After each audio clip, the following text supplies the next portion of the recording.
Ritu and welcome to my channel. We meet yet again with the new recipe and let me run you through the ingredients. First of all, we need 3 cups of plain wheat flour, atta, 3 cups here, and then I will be taking 3 tablespoons of oil for that. So for each cup of atta, 1 tablespoon of oil and 1 cup of sugar. This is measured 3 tablespoons of malai, that's the cream, and some fennel seeds. Okay, here my proportion to the flour and sugar is 1/3. So to 3 cups of flour, I'm adding 1 cup of sugar. This proportion works. It's very good for my family. That's what they would like. But with anything sweet, proportions can be had according to your preference. So if you don't like it very sweet, you can bring it down more to 1/4. Or if you like more, you can go up to half of 1:2. So adopt this recipe according to your taste also. You can do that. Adjust the sugar according to your taste. I'm starting this recipe by adding 3 tablespoons of oil to the flour, and now this is going to be mixed very thoroughly. This is, I think, I always feel this is the most important step, that the flour should be rubbed very nicely with the oil very thoroughly. So this might take some time. So with all the love we have, we do that.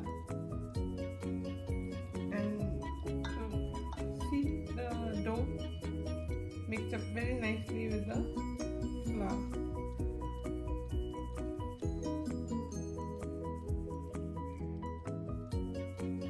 Though it will not make a good paste, so it's not too much oily. And the next step is that I'm going to add the sugar, which I've powdered. I've added the sugar, and this is brown sugar. The fennel seeds here, and after this I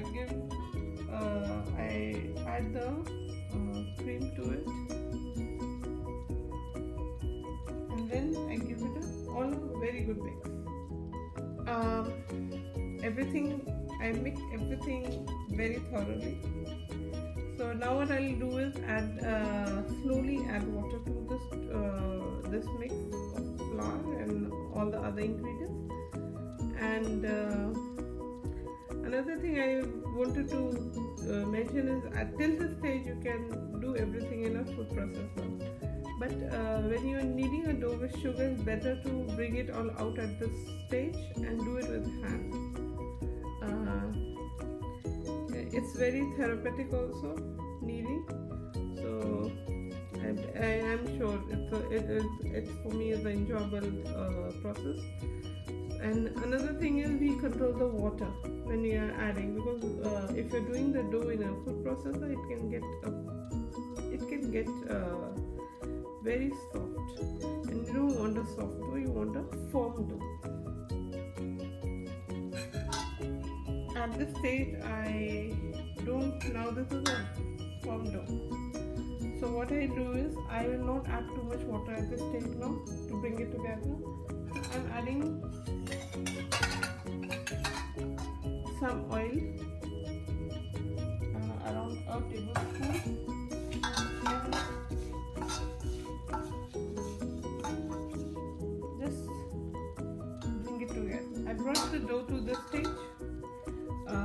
It's a very firm dough, but the sugar tends to loosen it a bit as it sits. This will just sit for 5 minutes. I'm going to cover it and leave it for 5 minutes till I do the preparation for the next step. Technically it should not be left for half an hour or more, because you know the sugar can really work havoc with the dough. So first of all, firm dough. And I also mentioned that this is another favorite of the two pillars of my life, my husband and my brother. They just love this recipe. Moving on to the next step, I have kneaded my dough again, maybe a minute or so. Then this is the preparation I was doing, and everything is lined up and ready for the next step. So what I'm going to do is I'm going to take a good size dough ball out of the dough, and then I'm going to roll it out. So I've made a ball and I've dusted it amply with ample flour, and I'm not going to roll it very thinly, like this, not very thin. So what I'm going to do is take a small bowl,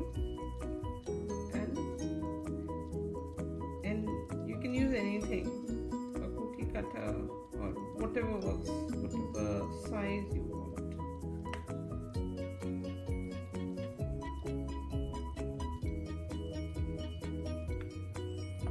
Here I have some the first loaf which is going into the oil.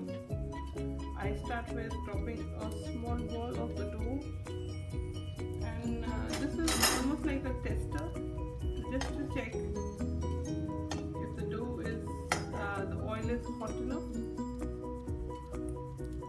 And I work on medium heat with this also. I don't like very high flames. I always start everything with a high flame if the oil is not hot enough, but later on I like to bring it down to medium or low, as it's because the cooking, the actual cooking happens only at a medium heat. It does not happen at high heat. And according to the oil you have in your pan, drop the. I actually made a big chapati, then I cut out all these with a small spoon. But you know, you can make this with small size pinch balls and just roll individually, and that's done. But I like make it, this turns out like cookies for me, and the size also.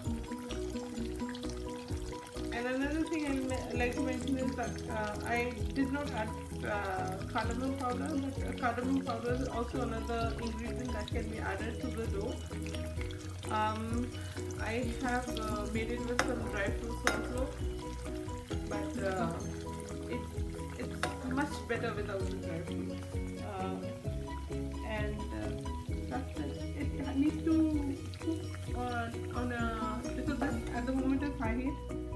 This is the first lot, and now because they are bubbling away, I'm going to bring it to medium, and this is the heat that I'm going to maintain throughout. It turns golden brown, and I'm not taking them out at this stage. But if somebody who doesn't want it to be very crunchy, to be a bit soft on the teeth, should take it out, drain it out of oil at this stage. But I am taking it a little bit further, and I will be making them a bit more darker in color. I hope you can see how dark they're getting.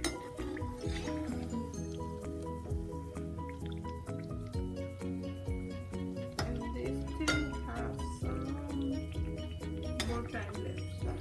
But because once we take them out, they do keep on cooking, and that is the reason they become more dark.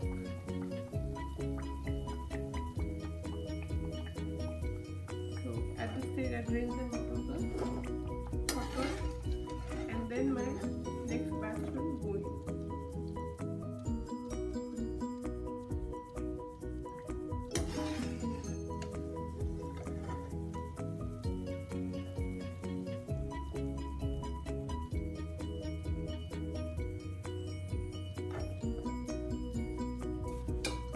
I hope you can hear that.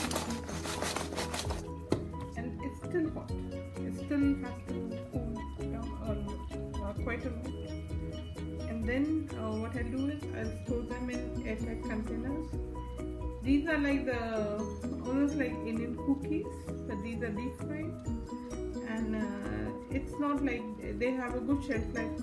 You can keep it in the fridge for a week or more also. And they are good to go. Good to go for any if you're traveling, you can take it.